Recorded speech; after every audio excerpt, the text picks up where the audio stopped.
নির্বাচনে ডামাডোলে রাজ্যে দেখা দিয়েছিল রক্তস্বল্পতা। এই রক্তস্বল্পতা দূরীকরণে প্রায় প্রতিনিয়তই বিভিন্ন ক্লাব সংস্থা থেকে শুরু করে রাজনৈতিক দলগুলোর তরফে স্বেচ্ছায় রক্তদান শিবিরের আয়োজন করা হচ্ছে। একইভাবে রবিবার ভারতীয় জনতা পার্টির ৯ বনমালীপুর মণ্ডলের উদ্যোগে এক স্বেচ্ছায় মেগা রক্তদান শিবিরের আয়োজন করা হয়।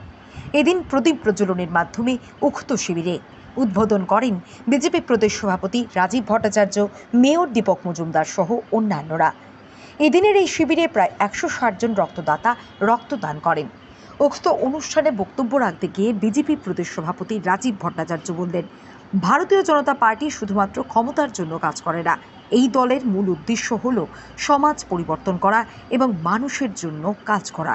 সর্বদা মানুষের সেবার জন্য প্রস্তুত থাকে বিজেপি। আমরা সবাই জানি যে নির্বাচনে আমরা সবাই ব্যস্ত ছিলাম। তো নির্বাচনে ব্যস্ততার ফলে আগরতলার ব্লাড ব্যাংকগুলিতে সেখানে রক্ত স্বল্পতা দেখা দিয়েছিল। তারপর মাননীয় মুখ্যমন্ত্রী নিজে উদ্যোগ গ্রহণ করলেন যে না, সমস্ত জায়গায় ব্লাড ডোনেশন ক্যাম্পের জন্য উনি আহ্বান করেছেন। তাকে ভিত্তি করে সারা রাজ্যে আমাদের এই ভারতীয় জনতা পার্টির নেতৃত্ব থেকে শুরু করে বিধায়ক বিধায়িকা থেকে শুরু করে প্রত্যেকে মন্ডল মোর্চা সবাই মিলে এই রক্তদানের মতো মহৎদানে এগিয়ে এসে তারা কাজ করছেন। যেটা স্বামীজি এখানে ছিলেন, রামকৃষ্ণ মঠের যিনি সম্পাদক দলেশ্বরের, উনি কথাগুলি বলেছেন। আমাদের উদ্দেশ্য যে ভারতীয় জনতা পার্টি শুধু রাজনীতি করে ক্ষমতার জন্য না, ভারতীয় জনতা পার্টির মূল উদ্দেশ্য হলো সমাজ পরিবর্তন করা এবং মানুষের জন্য কাজ করা। সেই সংকল্প নিয়ে ভারতীয় জনতা পার্টি কাজ করে।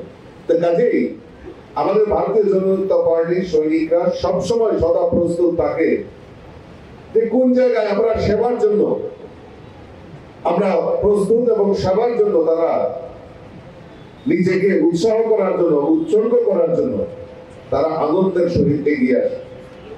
ঠিক এমনই পরিস্থিতি আমরা ব্লাড ডোনেশন ক্যাম্পের একটা উদ্যোগ নিয়েছিলাম বেশ কয়েকদিন আগে, কিন্তু সেটা কোনো না কোনো কারণবশত, যেহেতু আমিও বাইরে ছিলাম, মাননীয় মুখ্যমন্ত্রীও বাইরে ছিল, মাননীয় সভাপতি বললেন যে আজকের দিনটা অন্তত পক্ষে সেটা আমরা ক্যান্সেল করি।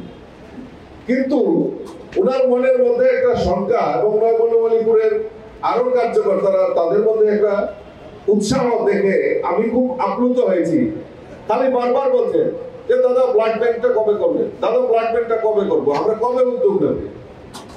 যাই হোক, অবশেষে আজকে প্রায় মেগা ব্লাড ডোনেশন ক্যাম্পের আয়োজন করা হয়েছে। মাননীয় মুখ্যমন্ত্রী উপস্থিত থাকার কথা ছিল, কিন্তু উনি দিল্লিতে একটা জরুরি কাজে অবস্থানরত থাকায় উনি আসতে পারেননি। গতকালকে ওনার সঙ্গে কথা হয়েছে।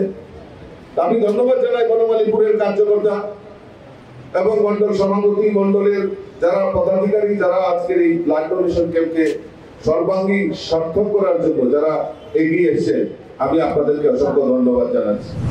এছাড়াও তিনি বললেন, এই 10 বছরে মোদিজি শুধুমাত্র কাজের ট্রেলার দেখিয়েছেন। বিকশিত ভারতের সংকল্পকে সার্থক করার যে লক্ষ্য রয়েছে প্রধানমন্ত্রীর, তা সফল হবে। প্রধানমন্ত্রীর জয়ের জন্য গোটা দেশ প্রস্তুত রয়েছে। 400 পারের যে লক্ষ্য রয়েছে সেটাও বাস্তবায়িত হবে বলে দাবি করেন তিনি। পাশাপাশি আগামী 4 তারিখে জয়ের জন্য সকলকে অগ্রিম শুভেচ্ছা জানান প্রদেশ সভাপতি রাজীব ভট্টাচার্য। বলেছিল যে মোদিজির আর পাত্তা হবে না, তাদের অবস্থা চিন্তা করুন তো মনে মনে।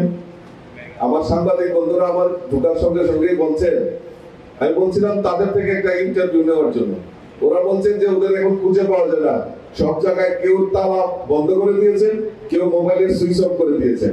আর এটা তো ত্রিপুরার যে একটা কথা, সুইচ অফ বাবা তো আছেন, সুইচ অফ বাবা সুইচ অফ করে প্রথম দিকে দেখবেন খুব বলবে, এইবার এসে যাচ্ছে ইন্ডিজুট, এরপর দেখবেন সুইচের আর খবর পাওয়া যাবে না।